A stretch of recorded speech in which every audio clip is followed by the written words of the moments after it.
Hi students, and welcome to today's live IELTS class. My name is Adrian, and I'm streaming to you from beautiful Budapest here in Central Europe.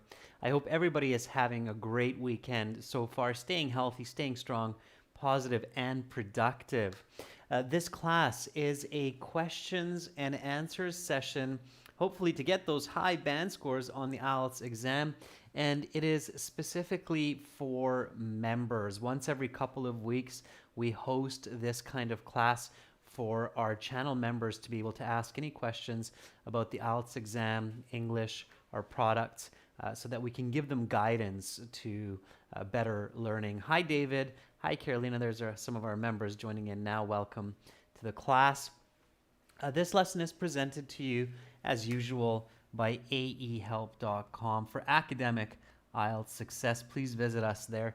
And for the general IELTS, check us out at gieltshelp.com. That's generalieltshelp.com. We have lots and lots and lots of great materials for you on our websites. Welcome, Pavan, Moni, Jyotishman. Nice to see so many members coming into the class. I'm just going to darken up the screen here for a moment and show you a couple of resources, members, on the website that some of you might not be familiar with. So I've become a shadow or a silhouette momentarily. So this is aehelp.com here with the blue background. And you can join the premium package by clicking this big red button here. Once you do that, you'll have a My Student account. And when you log into your My Student account, you can create a My Student account for free as well, of course. And once you have that, you have access to a lot of resources. So, of course, you have your computer-based practice exams, your online interactive course. You have practice tests, workbook, lesson videos, lots and lots of materials there for you, several hundred hours of learning. And as well, you have this part of the website here, which are the forums where you can ask us questions and also discuss with other students. And then you have blogs where you have lots and lots of information. And I want to show you that because we've been uploading a lot of new blogs these past months. How many of you members have been checking out the blogs regularly to see the most recent blogs that we've been putting up, like Task 2, Task 1, and lots of others? So Moni says, me, that's great. Yeah, so we're putting lots and lots of information up there. So here you can always see the titles. This one was put up November 13th, so just yesterday. And it was the IELTS Speaking Part 3 Band 9 Strategy, Popular Software. You can click on that to read more. And then here you have a sample script for speaking with questions, answers, and advice. Okay, and then you have lots and lots more blogs like this with Speaking Part 2, Part 1, Writing Task 2, Task 1. So lots and lots. Okay. Abhishek says once a week. Janil says me. That's fantastic. I'm happy to hear that. So members, make sure to check out those blogs on the website. Okay. Just wanted to kind of show you that. For general IELTS students, it's the green background. Click the big red button there, gieltshelp.com. Of course, there's lots of blogs and help there for you as well. That's great. Okay, so I'm happy to hear that some members are looking at that. And you can always comment on those blogs or ask questions. We do see that, and we can get back to you. Okay, so it's a very useful resource for people and for students preparing for the IELTS exam. Okay, let me brighten up our day here so you can make out my face a little bit better. There I am. All right. David says, I'm currently doing one daily mock test for listening and reading. My test is on the 5th of December. Do you think this is good? I've felt exhausted. Okay, let me get back to you on that, David. So yeah, so just real quickly, if anybody ever has questions, Adrian at aehelp.com, you can shoot me an email and I will help you out. Okay. So again, this is a question and answer class for students, and I see some students are already, some of our members are already asking some questions. So I'm going to get to those. Yeah, so members, think about your questions. You can ask me whatever comes to your mind regarding the IELTS, regarding English, and I will do my best to help you. I'll take the questions in the order that they come, unless there is some connection among the questions that I see. Then, of course, I'll organize my answers logically. So I'm going to go back to the first one. I think Pavan was asking a question. Let me just check, Pavan, if there's nobody before you. So Pavan says, can you please explain to me how to write the conclusion in detail, all the parts? Yeah, so conclusion, sure. What is a conclusion? Okay, yeah, I'll explain that. I mean, it's in several of the videos, Pavan, and especially on the website. Again, in your full course, there are quite a bit of instructions on the conclusion. So just so we're clear, Pavan, it's a big question to ask, like, what's a good conclusion? Okay, or how do I write a conclusion? So a conclusion has 3 parts. Okay, the first part of a conclusion should restate the points of the essay clearly. Okay, so number 1, restate. I don't know why that's capitalizing for me. Restate the main points, usually the thesis points of the essay clearly. Okay. The second step is strengthen your argument. Okay. And the third is give a take-home message. Okay.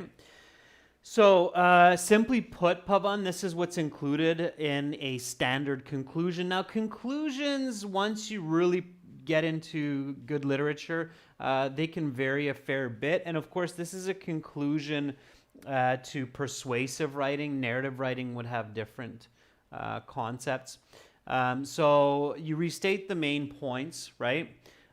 So let's kind of take the task 2, Pavan, that we looked at this week. So in conclusion,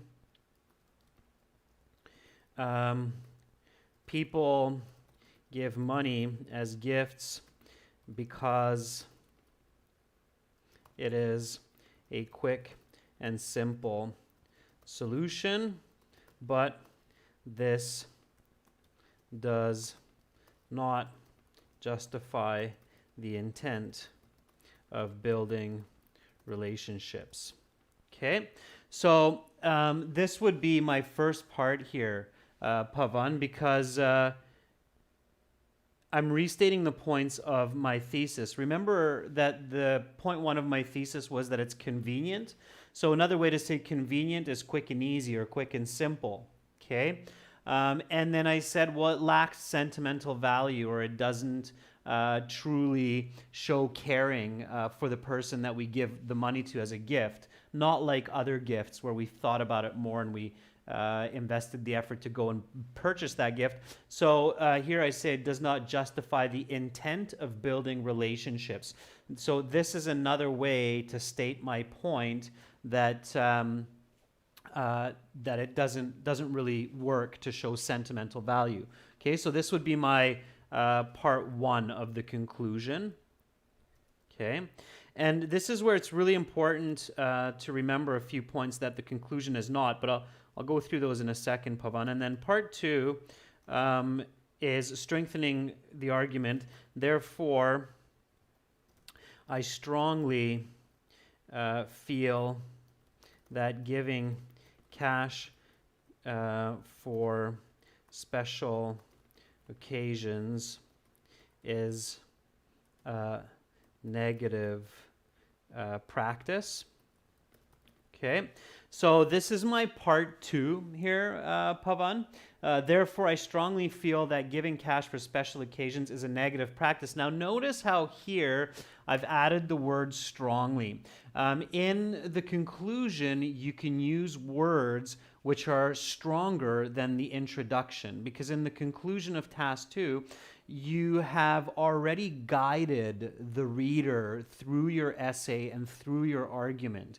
So by the time you reach your conclusion in your writing, you're basically thinking that the reader either agrees with what you have said or they don't. And if they do agree with what you have said, then you really want to drive home the point. You really want to emphasize your position in your conclusion. If not, then whatever, they're not going to agree with you, right? Maybe you've failed to convince them, right? So that's what the rest of the essay is for. And then part 3 is your take-home message, okay? And here we could say to the person, therefore, it is always a good idea to take the extra step and transform the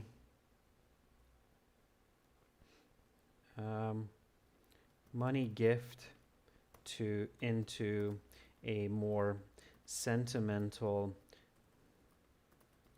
object or experience that the receiver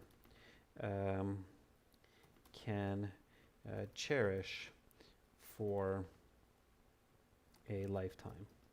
Okay, and notice, members, that I watched this week's classes, that I'm now typing a conclusion that's very different from the conclusion that I typed yesterday. And again, I'm just doing it seamlessly. So I didn't prepare this. Obviously, I didn't know that Pavan would ask me this question. But because I know what I need to put into the conclusion and I visualize the situation, I can come up with multiple conclusions that have the same structure, satisfy the essay, but have different information, okay? So here, Pavan, what I'm doing is I'm basically giving a message to the reader. And this is very important because whenever we read an article, we want to get some kind of a value from that article. So we appreciate and value articles that give us information that's useful in our life. When we read an article that seems very distant, where it doesn't seem to have any kind of utility, then it's kind of like, okay, I wasted 10 minutes of my life reading that because it's just useless for me. So it's kind of like high school algebra, right? When am I going to use sine and cosine and tangent in my real life experiences? And I think that's where math teachers should maybe put a little bit more effort to show students where they can use that in real life. And maybe students will find that more interesting and hold on to it more. Mind you, there are some math teachers that do a good job of this, so hats off to those teachers. Okay, so this is, again, part 1, your points. Part 2, your argument strengthened with strong words, okay? You shouldn't use words like maybe, okay? So I'll give you a couple points about what not to do in the conclusion, okay? The big don'ts in a conclusion. Okay, and this is very important. These are common mistakes. So number 1, do not simply repeat your introduction. Okay, some students get this idea, maybe some wrong information from teachers, that your conclusion is just a paraphrase of the introduction. No, it's not. You're concluding. So you're summarizing not only the information, but you're giving content and value for the reader. So it's more than just your introduction. So don't just simply repeat the introduction. Okay. Number 2, for your conclusion, do not use weak language. Like, for example, maybe. Okay. Or perhaps. Or could be, or should be. Those are common ones that I see students using. Could be, should be. Okay, so conclusions should always be strong. Okay, they need to be strong. All right, so the big don'ts in conclusions: don't simply repeat your introduction. Don't use weak language. And another very, very important one is do not introduce a new or novel idea that is not supported in your essay. Okay. University professors and college professors, they always take marks when students do that because it's really confusing for the reader. This is really confusing for the reader. And it breaks the logic of your essay. Okay, so those are the kind of the most common ones. All right. So that's the big ones for the conclusion. Again, to get more detail on that, you want to visit the websites. Okay. All right. So I kind of killed that question, but it's definitely important because I still do not see great conclusions. So I think it was a really good question to start because I definitely do think that there is a lack of good conclusions, Pavan, among IELTS candidates. So it'd be nice to see some better ones. Okay. All right. So, all right, Hassan, I see everybody's congratulating you there. So I'll take a moment. I'm not drinking wine or anything like that. I've got water here, but I'll toast to you. Cheers. I know it's not the most appropriate to cheers with water, but water it is, Hassan. Congratulations on your IELTS score. That's fantastic. So overall 7 means that you are a good user of the English language. Reading 7.5, listening 7, speaking 6.5, writing 6.5. That's fantastic. Hassan, by the way, another really nice point to make here about your marks is that you're very balanced, which is really nice to see. Okay, it's great that you have a good balance among your skills of listening, reading, writing, speaking. That will allow you to progress a lot faster in all parts of your communication. So it's nice to see that you don't have a great degree of variance. So you've really put in a good amount of effort into all 4 of those skills. Very nice. Good for you, Hassan. I'm proud of you.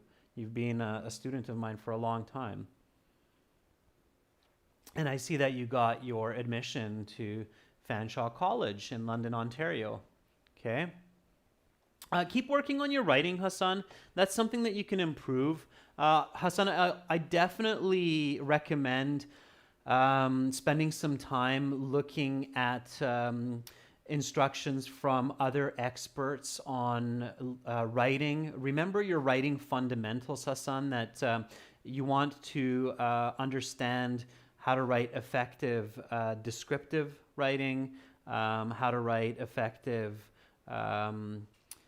expository, persuasive, and narrative writing. Okay, so look at each of those separately. Look at the voices of the author, look at the different categories, and then you can also get into some interesting facets, domains of writing, like literary devices, like using metaphors, hyperboles, oxymorons. Okay, I don't really get into those for teaching IELTS because I think it's a little bit too much. Students can get a nice high band score without a lot of information about literary devices per se, but that's definitely what you want to look at for the more advanced college, university level writing. So, but good job, Hassan. Okay. All right. So fantastic. Okay. I'm really happy about that, Hassan. Hassan, if you don't mind, send me an email because I'd love to get your testimonial. Okay, can you just give me a thumbs up on that if you got that from me? So I'd love to get your testimonial. So just send me an email and then I'll reply with some information. Okay.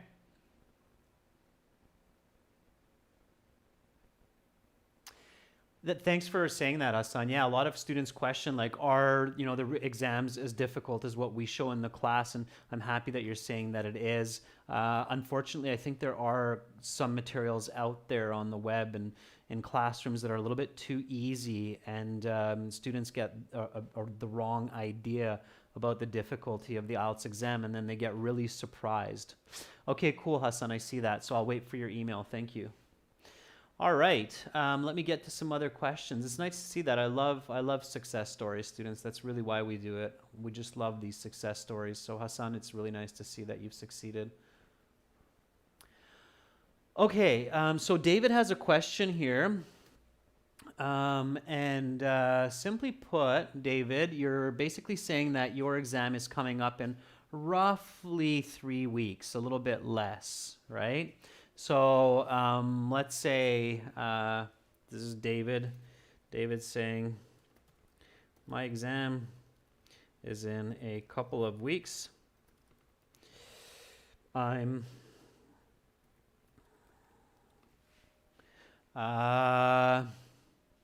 doing a mock test daily for listening and reading.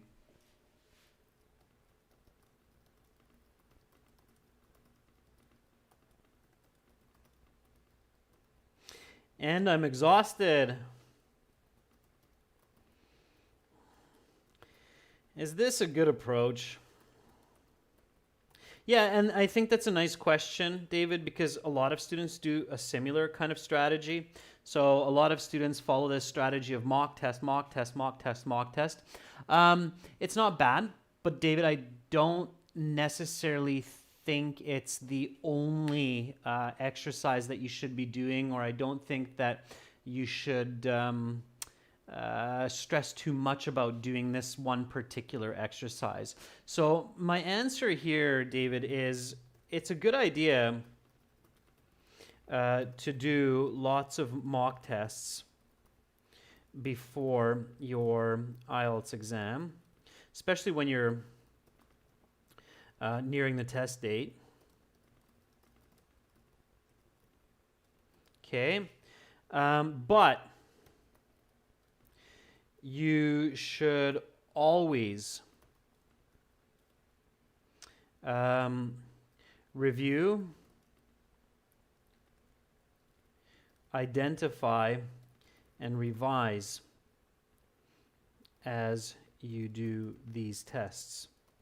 Okay, so what I mean by this, David, is that students sometimes just do a test and another test, and they look at their scores and they go, okay, I'm kind of improving or not so improving, or I did better yesterday, I'm doing worse today. And that can be really frustrating and disappointing, and it's not really effective. What you need to do, David, is every single time you do a listening or a reading test, you need to stop and you need to look at the questions that you got wrong. Identify why you got them wrong. Identify the words that maybe you didn't understand or the grammar. Then write those words out. Add them to your vocabulary list. Write some example sentences. Immediately put them into use in your speaking. Okay? Even many students who take a few more minutes to identify their mistakes and think about why they got their mistakes, they stop there. And then they don't take another step to actually learn from those mistakes and practice the missing information. Okay, so that's what's really important. So to put this into quantitative information, whenever you do, or whenever you, let's say, read a passage and answer the questions, okay, in 20 minutes, you should spend about another 30 to 40 minutes after identifying your mistakes, writing out new vocabulary, using new grammar, which led to your mistakes, and then putting them into use by speaking a few sentences on your phone, recording them, right? As well as writing some sample sentences. Okay, so that's what I mean. A lot of students do not spend nearly enough time reviewing, revising, and then practicing. Okay, so is that clear, David? That and then you shouldn't feel as exhausted either, right? So if you slow yourself down, take a break, have a tea, go back to it, identify the mistakes. So in just like in the actual IELTS, David, in the learning process as well, it's the turtle that wins the race, not the rabbit, not the hare. Okay, so you want to be that slow and steady turtle. The turtle seems like it's slow in the beginning, and the turtle seems like it's going to lose the race, but ironically, it's the turtle that always wins the race. Okay, so the big races in life and in history are always won by the turtle. Very, very rarely, if ever, are they won by the rabbit. That's true for quality relationships between husband and wife, child and parent, between professionals who achieve great feats in life, like Isaac Newton. It's persistence. It's a steady, planned persistence. Okay? So, all right, David says absolutely. Good, David. Okay, cool. So review, revise. Okay, that's my emphasis for your question, David. Okay, let's see some more questions. Okay. So who's after? Okay, Abhishek says, sir, what kinds of books and articles should we read to improve our IELTS scores? Okay, Abhishek, question back at you. Are we talking about the general or the academic IELTS? A little bit different, the content, right? So I'll have two answers for you here real quick. Okay, so Abhishek says, I'm going to go with Abhi. Okay. Says, what kinds of materials should, or let's not say materials is a better word for that, literature, should I read to improve my scores, IELTS scores? Okay, Abhi, I've got some answers for you. First and foremost, can anybody tell me what I'm about to write here? So what's the most important point to consider when you're choosing literature to read to improve your IELTS scores? And this is true for general or for academic. What do you think it is? I've said this before in classes, and I've given this advice to many students, maybe in email as well.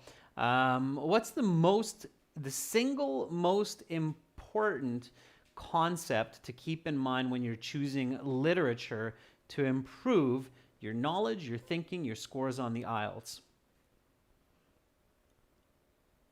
I'll give you a hint. It's not a specific topic like science, or it's not a specific domain like science, or it's not a specific media like newspapers. It's something simple but very important. What do you think it is? So when you go to a bookstore or when you're surfing the net, yeah, very good, Hassan. Absolutely. Hassan's nailed it on the head. Yeah, absolutely. So you have to be interested in it, okay? If you're reading materials that you find boring or uninteresting and you're just trying to force yourself to read it because you're hoping that's going to improve your IELTS score, you're definitely barking up the wrong tree. So you're headed in the wrong direction, okay? The brain functions always best when it engages materials and information that it's interested in, okay? You should always read information that interests you, okay? Whether that's a scientific topic or a fantasy story, it doesn't matter, okay? I always really feel empathetic for students who are suffering through reading uninteresting materials. Now, that doesn't mean, that everything you read will be like, wow, this is the most incredible information in the world. But you can make yourself interested. So find interest, okay? Convince yourself when you're reading something that it's possibly interesting as long as you give it the chance, okay? So number 2, Abhi, is read both long and short text, novels and articles. Okay, that's another important one. So oftentimes IELTS students read either just short articles like IELTS passages, or some students will just read books and then that's it. I think you should do a combination of both.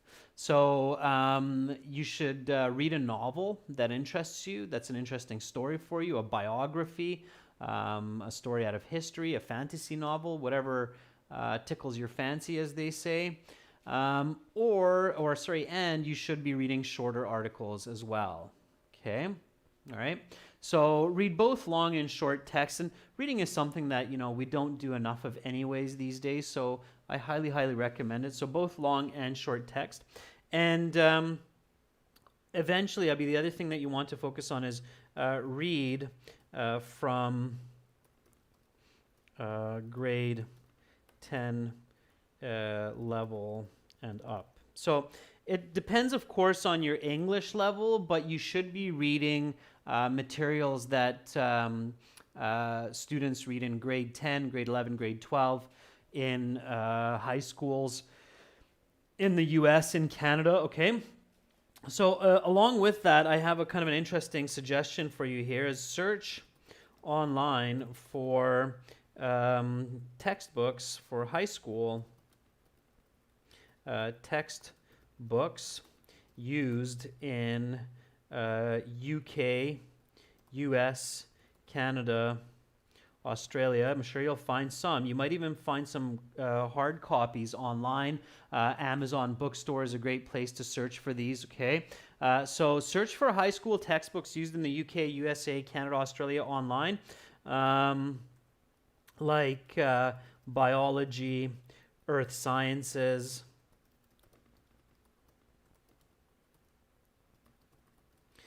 physics, chemistry. Okay, because a lot of the material, or a lot of the materials, especially in the academic IELTS, okay,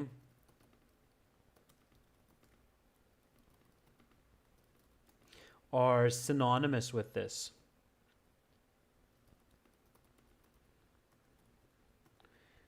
Right?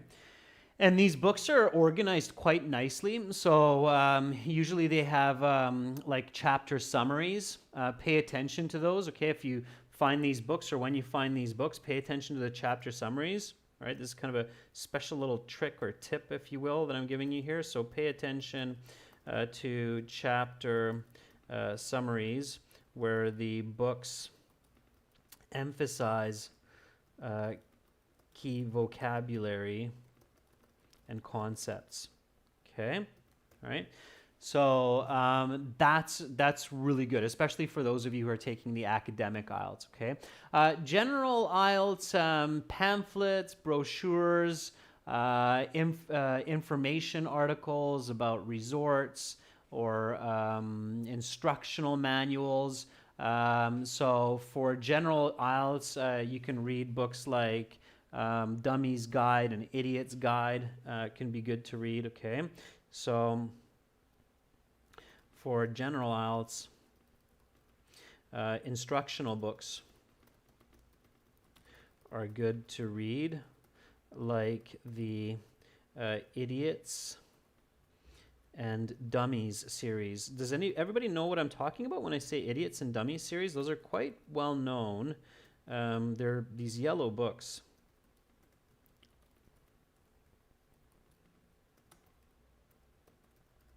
Like, for example, how to invest in stocks, or how to garden,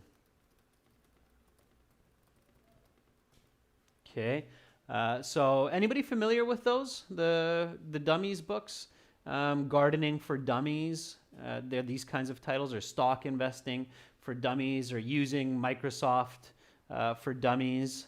That kind of a series. Hassan says, "I know the dummies series." Yeah, they're very well structured and well written, and they have a lot of instructional content that can be quite similar to the general IELTS kind of writing style as well. So, and again, pick one that's interesting for you. So if you're like, oh, I've always been interested in building my own garden, look up Gardening for Dummies and read through it. And I'm sure you'll find a lot of vocabulary and interesting information, and you'll learn English. And those books are available just about everywhere. So it's a good idea, okay? All right. So hopefully, Abhishek, that gives you some ideas of where to start and what to do, okay?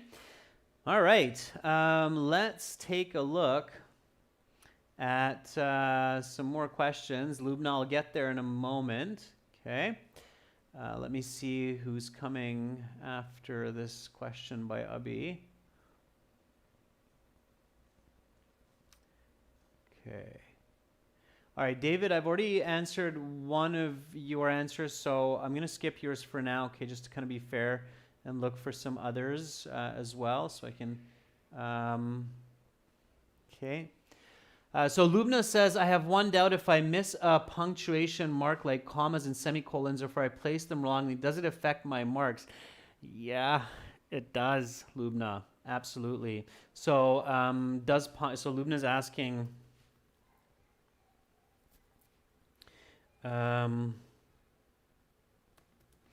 does punctuation affect my marks? Yes, Lubna. There's an article online called "The $5 Million Comma." I recommend searching it. It's a Canadian situation where the lawyer put the comma in the wrong place, and because of that, the company lost $5 million in the court because another company sued them and said, "Hey guys, this contract is incorrect, and you should have been paying us for the last 5 years for using our infrastructure, and you haven't been." And they said, "Well, no, that wasn't the contract. That's not what we agreed on." And the company says, "Yes, it is. We can prove it." And they did, because the comma was in the wrong spot and the interpretation. And even though everybody knew that this was kind of unfair, the judge had no option but to rule in favor of the company that was suing for that money, or that wanted the $5 million, because the judge said that, hey, if I disagree with the basic rules of the English language, then we're going to have court cases up to our necks for the next 100 years, because then everybody will be trying to argue. So I have to side with the rules of the English language. And even though we know it's unfair and that's not what you guys agreed on, you have to pay the $5 million.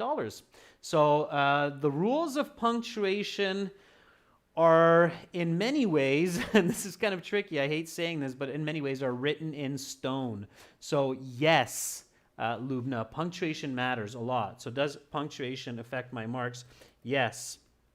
Bad punctuation can definitely cost marks on the IELTS exam. And British people specifically are very, or maybe even more, generally speaking, more specific about punctuation, because they're the home of the English language, so they're very keen on making sure that it's kept nice and accurate. One common kind of punctuation mistake that I see, students, is when somebody writes a sentence like, I have visited Japan, and during my time there, I made some new friends. Okay, so Lubna, even here, so here the commas are in a correct place, but notice how I have a space before and after the comma, and here I have a space before and after the comma. I've noticed that some students make this mistake where they put spaces in an incorrect place with the punctuation. Even that's considered a mistake. Okay, so punctuation rules are for the most part very specific. Okay, and you can't make mistakes like that. If you put an unnecessary space before the comma or before the period, and you do that several times in your essay, you will lose band scores in your writing for that. Okay, so the examiner will, or the marker will say that that's bad writing. Okay, so there's no space there. So if you're not sure about punctuation, do the research, do the practice, and improve your punctuation. Okay? All right. So, all right. Yeah, so Janiel says, interesting story. Yeah, punctuate. If you're a lawyer, you definitely want to know your punctuation. Okay? All right.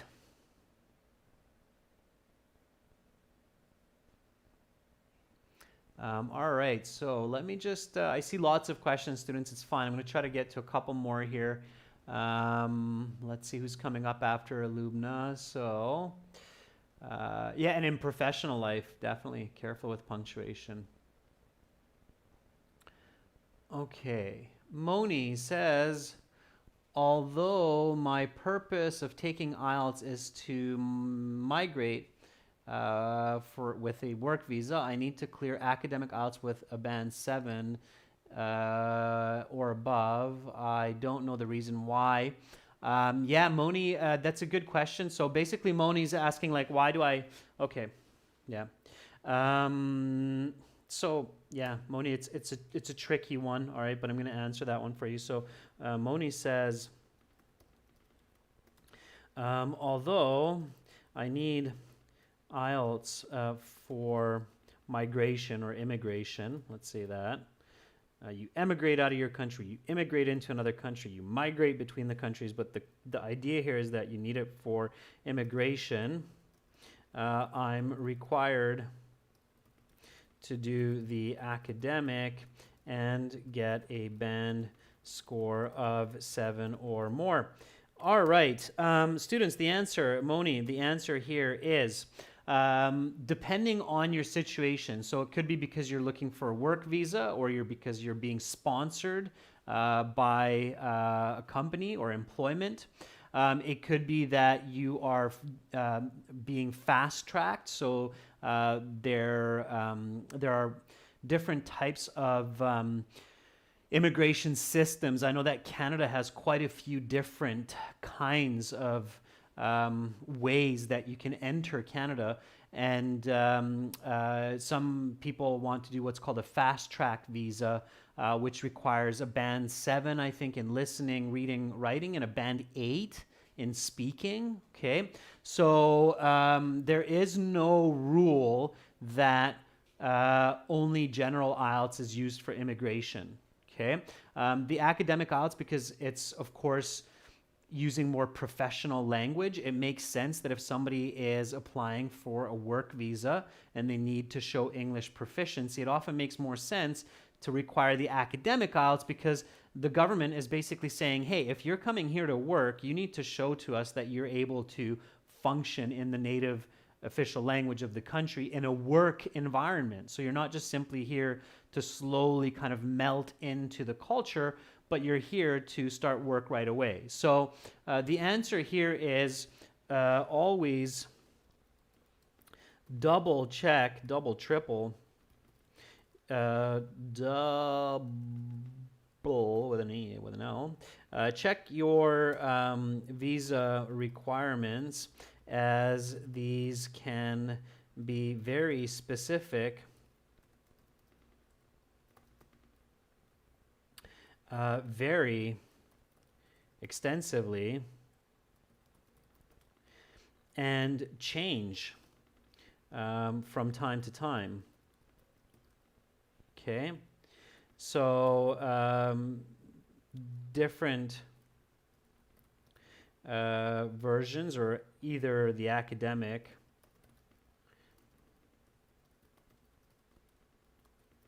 with different scores are needed. Okay, so when I first started teaching IELTS, it was honestly a lot more relaxed. So for immigration visas, most people could get immigration entry with general IELTS band 5. But those are the good old days.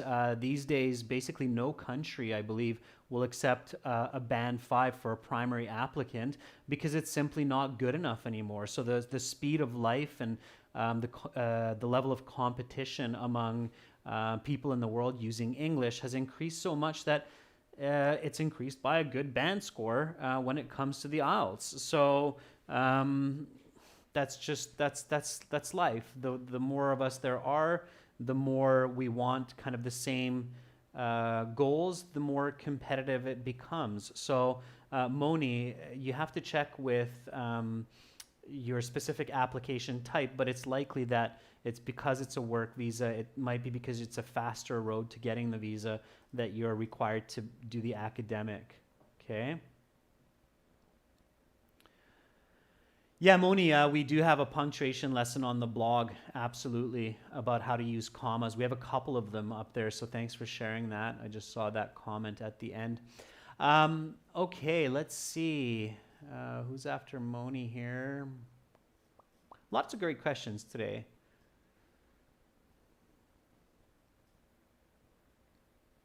Lots of great questions. Okay.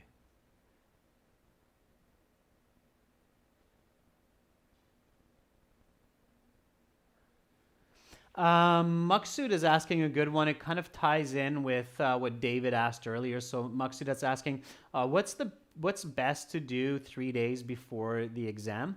Maksud, get good sleep, eat healthy, so you have good metabolism, you feel comfortable, your body is functioning at its best. Maybe go for some nice walks, get lots of fresh air, go for a swim at the local pool if you can. Do some stretching because you're going to be sitting for quite some time in the exam, obviously, and you can't move around like you might be able to in the office. So pay attention to your physical preparedness the week or the 3 days leading up to your exam. Do 1 or 2 timed practice exams, full practice exams, all the way, listening, reading, writing, speaking. So all of them together. Spend 3 hours, okay? Do the full practice exam in one sit, really get a feel for it. So I recommend doing that. And try to use as much English in your day-to-day speaking. Tell people around you, hey, my exam is in 3 days. I've been working really hard for the past year to get ready for this exam. I also paid a small fortune to sit this test. It's also going to have a huge effect on my future. So please speak English with me as much as possible. I really need to stay focused here. So do that, but don't burn yourself out. So don't overdo it where you basically walk into the exam brain dead, okay? So moderation is a very important word here, okay? And both physical and mental preparedness are very important, okay? It can have a big effect on your score. All right, good job everyone with the questions today. Hopefully I was able to clear up some points. If I didn't get to your question, again, remember you can send it to me by email and I will always happily respond. You can also share your question on the forum on the website, okay? And check out the blogs because you might find your answer there as well. So check out the blogs on the website, share your questions on the forums on the website because other students might be able to answer as well. Like Carolina yesterday said that in the computer-based practice exam, you have 3 minutes after the listening to check your answers. So not 10 minutes like in the paper-based exam, okay? So other students are often even more up to speed than I am because they just sat their exam yesterday or last week like Hassan. I bet Hassan has a lot of really good insights on how the exam works in his neck of the woods, okay? All right, Pavan, you're very, very welcome. Abhishek, you're welcome. David, my pleasure. Again, for everybody watching, join us, aehelp.com, glshelp.com. Check out those premium packages. It's worth investing a few dollars You're welcome, Yarabisha. If you have a question, let me know.